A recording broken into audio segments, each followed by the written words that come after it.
Bueno, estamos en otra de nuestras cápsulas en la librería Carlos Fuentes, en el pabellón UDG de la FIL Guadalajara. Hoy nos está acompañando Pilar Adón. Pilar, muy bienvenida. Es Muchas un gracias. gusto hablar contigo. Gracias. Eh, Entremos en materia, hablemos. Eres editora, eres traductora, eres poeta, escritora.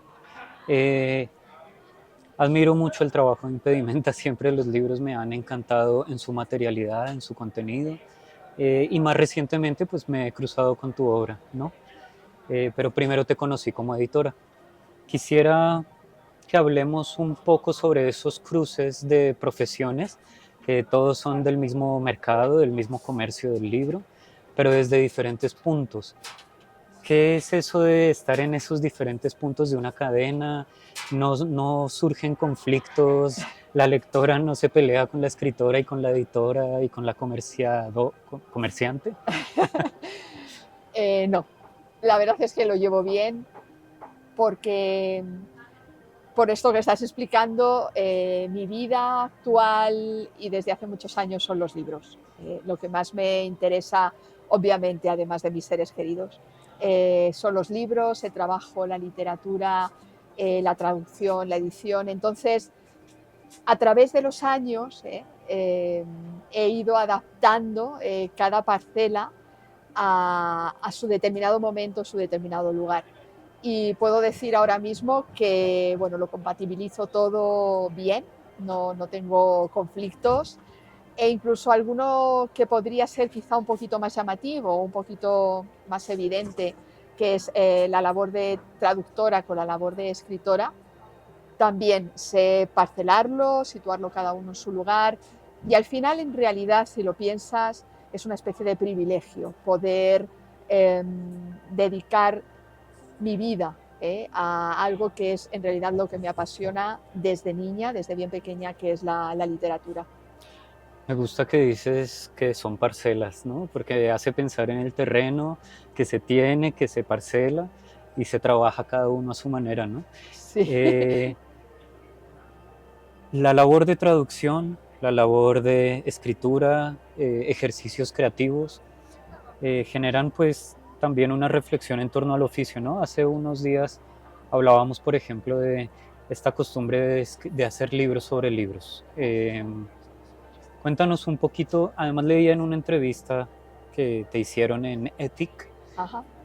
cómo en la poesía, por ejemplo, encuentras una voz diferente o unas necesidades diferentes de lo que quieres decir, ¿no?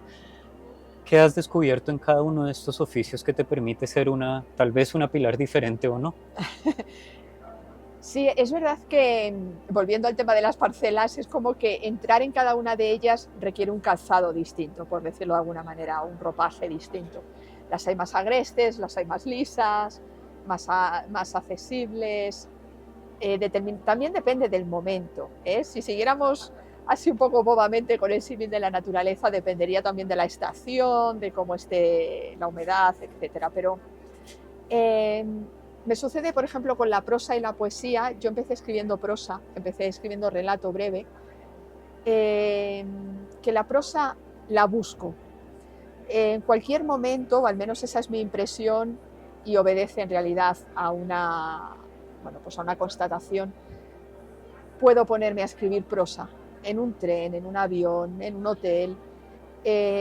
Luego puede ser que me guste, no me guste, que la pueda utilizar, que no, pero yo me siento y escribo prosa. Con la poesía no me sucede. La poesía viene y yo escucho y obedezco.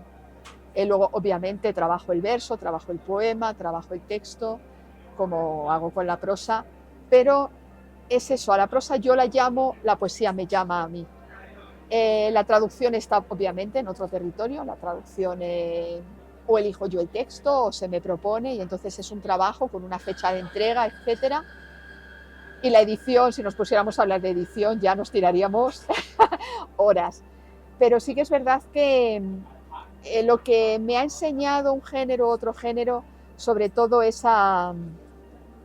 ¿cómo decir?, el empleo del lenguaje al final.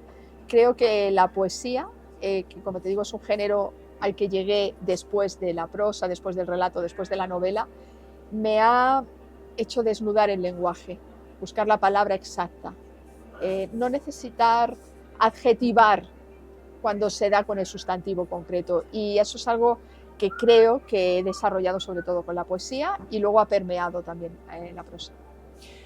En el trabajo de impedimenta tienes que hacer selección, tienes que buscar libros que digo, qué privilegiado lugar, como bien lo dijiste hace un rato, darte ese primer encuentro con un libro, ¿no? Un amigo librero decía que básicamente armar una editorial es esa biblioteca que uno soñaría tener en casa, ¿no?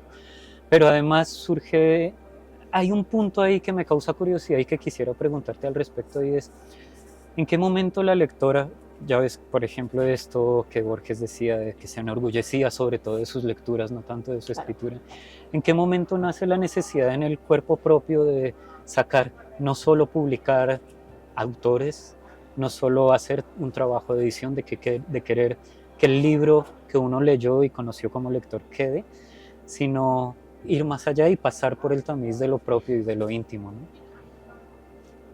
A ver, yo como editora sí que es cierto que mi trabajo en la editorial consiste efectivamente en proponer autores, sobre todo autoras, y luego desarrollar para textos, estar muy pendiente de la edición, la traducción, etcétera.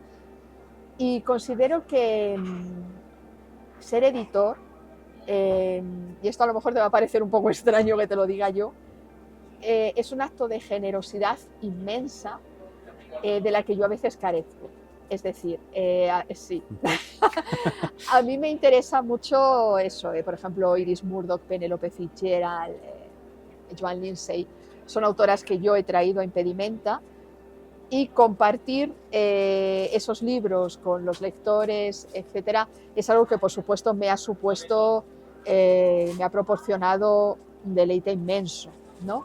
Pero yo muchas veces veo lo que es la labor realmente de edición, de corregir textos, hacer todo lo que supone trabajar con el texto de otros. Y sí que es verdad que es una generosidad que yo le reconozco más a Enrique Redel, por ejemplo, que es el editor de Impedimenta, o a los compañeros que trabajan en la editorial, y que yo en cierto modo guardo más para mí, guardo más para mis textos, para esto que decías tú de la intimidad, me lo llevo más a mi terreno. Además, por mi carácter, y de ahí viene lo de la generosidad, yo por ejemplo, no sé cómo va a quedar esto, pero es así, yo por ejemplo descubro un grupo de música o descubro un artista que me interesa mucho, incluso alguna película, y me la quedo para mí. Luego ya cuando pasa el tiempo ya la comparto, has visto esta película, has oído este grupo, pero en un primer momento, quizá porque los que me gustan mucho, me lo llevo a lo más íntimo y es como guardarlos en una cajita y atesorarlos y quedármelos para mí. Y eso es un poco contradictorio con la labor editorial, en que tienes que tener esa necesidad, ¿no? Y efectivamente esa complicidad y ese deseo de compartir. Está bueno eso porque me hace pensar en, bueno, quiero hablar de tu escritura, pero me hiciste pensar en una cosa, y justo en esa intimidad y en lo que dices de esa necesidad de compartir, que ahora, bueno, yo por lo menos veo muy, muy, muy presente en los tiempos que corren, de si tengo algo tengo que compartirlo para que los demás sepan que eso lo he descubierto yo, entre comillas descubierto. Claro. Pero hay un terreno ahí que se pierde de lo íntimo, de lo propio, de lo privado, que siempre tiene esta necesidad de ser reafirmado por lo público, ¿no? Y entonces vamos a usar eso para hablar de tu escritura, de esta tensión entre, digamos, pongámosle hombre, no es solo el hombre, pero el hombre civilizado es el dueño del lenguaje, ¿no? Pero ha descubierto la literatura la necesidad de una presencia salvaje, ¿no?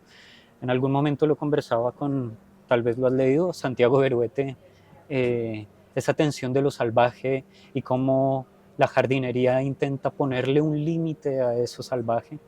Y en tu obra, en lo poco que he leído hasta ahora, encuentro esa tensión, ¿no?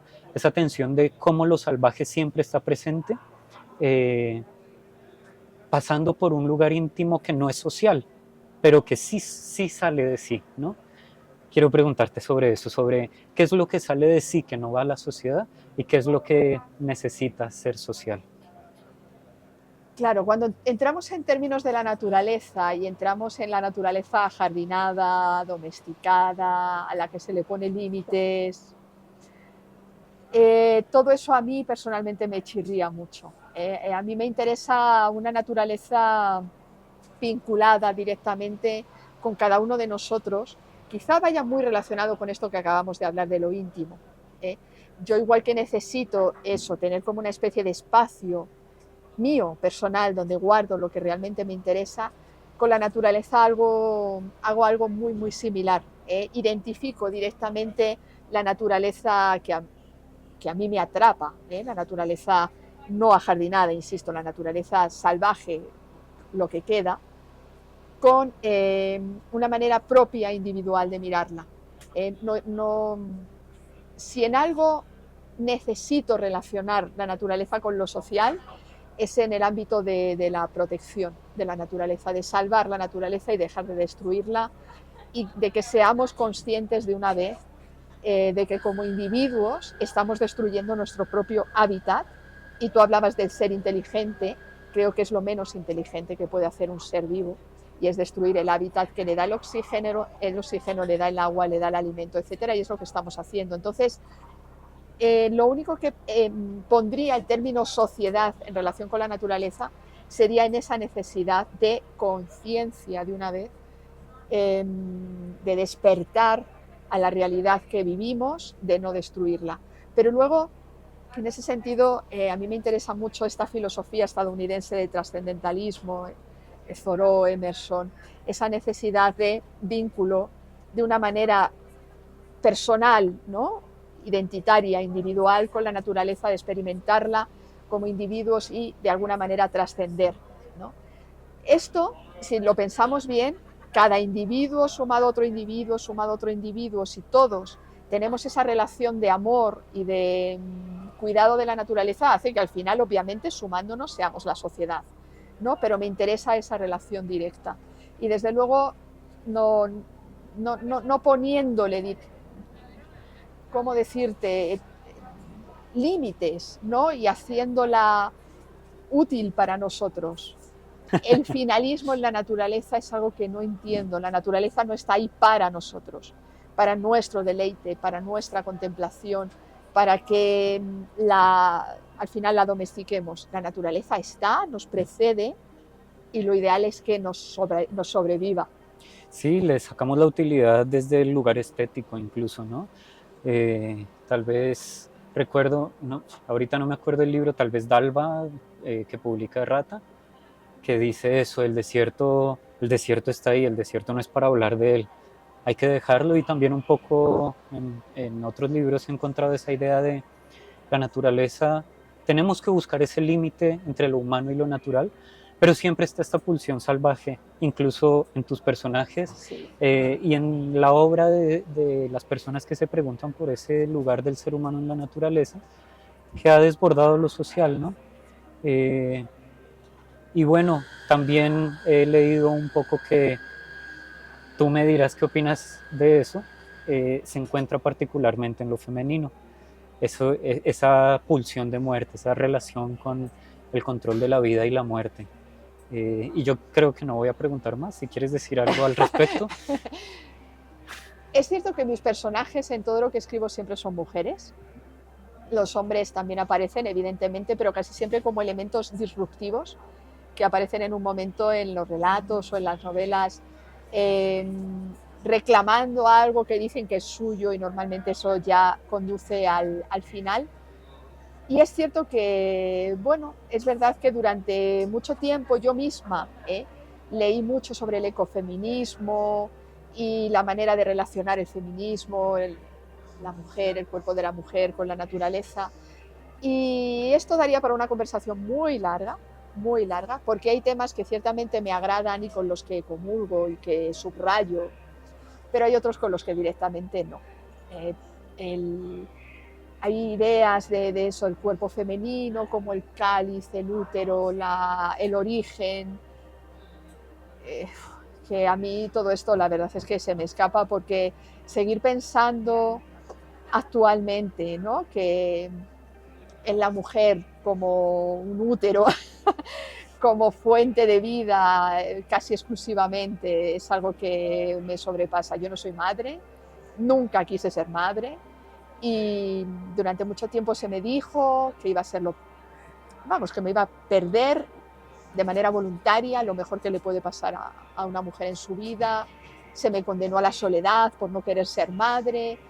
Bueno, ya te digo que daría para una conversación muy larga, pero todo esto de identificar el cuerpo de la mujer con el germen de la vida, todas estas cosas me chirría. Muchas gracias por tu tiempo, Pilar. Gracias a ti, muchas gracias.